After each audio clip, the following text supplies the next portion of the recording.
Hey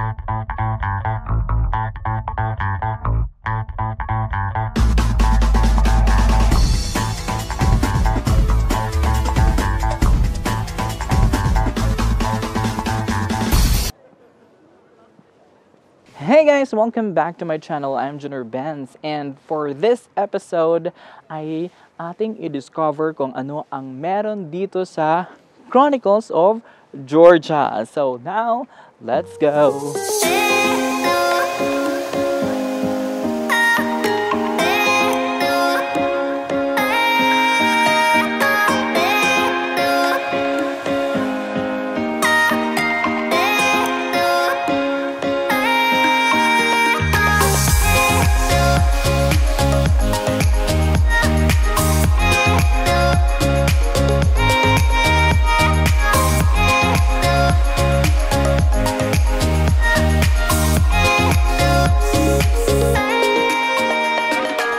Today ay andito tayo sa Chronicles of Georgia, wherein ito po talaga yung isa sa mga pinupuntahan ng mga turista. Isa ito sa mga itinerary na dapat hindi mo ma-miss dahil ito ay historical memorial of Georgia. Ito ay yung mga monument na located sa, of course, nandito ngayon sa Tbilisi area. So basically, ito daw ay binilt siya noong 1985 pero it wasn't complete pa nung binilt siya.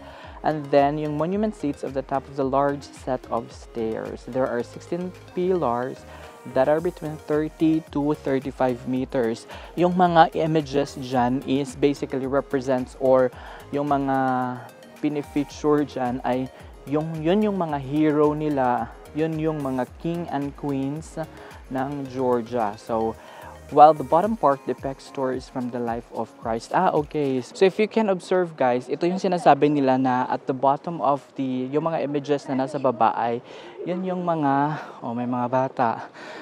Yun yung mga life, it represents the life of Jesus Christ. Yung mga representation ng mga images ng the bottom part of these mga structures, or how do you call this one, yung mga columns na mga pillars pala.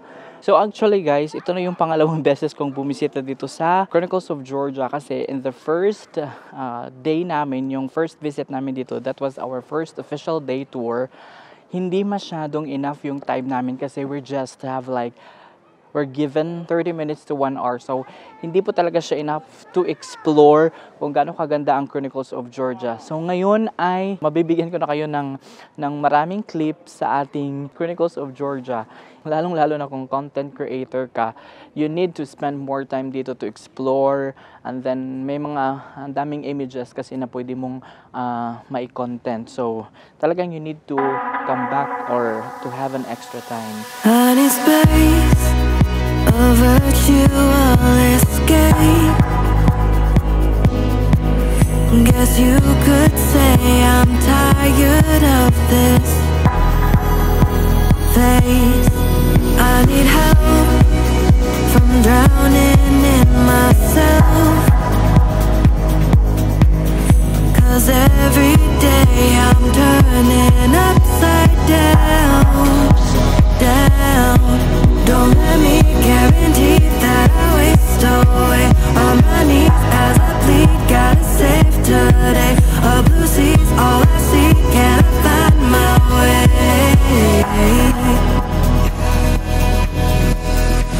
Where do I go? Where do I go from here? I lost my soul. Tell me now, is it near? Where do I go? Where do I go from here? From here. And also, one more thing is, I would suggest to you na if ever na meron kayong choice or meron kayong day off, like mga free day, i-ano nyo na lang yung mga city tour sa free day ninyo kasi mas okay na magkaroon kayo ng ample time to discover yung city proper ng Georgia. Isa na ito kasi accessible lang po ito guys. This is only like around 20 to 30 minutes from the city proper. Pwede kang mag-bolt or taxi and it costs you around like 12 to 15 lari also. So accessible naman siya, may mga taxi naman siya makakauwi. So yung mga area na within the city like yung mga cable car, yung mga like the Freedom Bridge and yung mga Freedom Square na sinasama nila sa itinerary. Basically guys, you can actually have that one DIY na lang kasi yung iba accessible naman siya. Nandito tayo sa likod ng Chronicles of Georgia. Ang dami nating angle, ang dami nating time. So as you can see at my back, ito isang part ng Chronicles of Georgia. Sa harap ko ngayon ay yung mga pillars. And then nasa likod ko is yung chapel. Malawak kasi itong in Chronicles of Georgia. Actually, isa ito sa mga unang pinupuntahan sa unang araw sa pag-tour ng mostly. Katulad naman sa amin, ito yung una namin pinuntahan. So let's explore Chronicles of Georgia.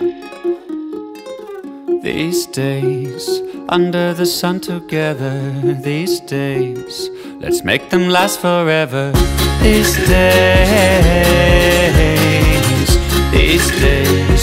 let's hope they last forever. These days, under the sun together, these days, let's make them last forever. These days, let's hope they last forever. So, itry kong i-touch yung para at least nakapag tayo. Ito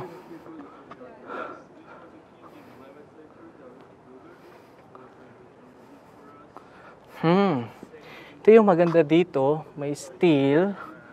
Naka yung mga steel, tas parang naka-carve talaga. Stone siya.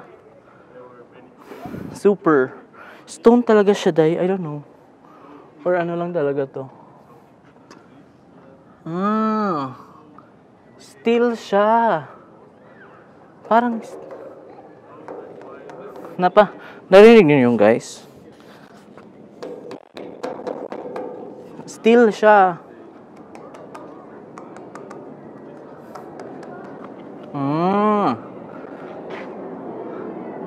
Okay, now I know.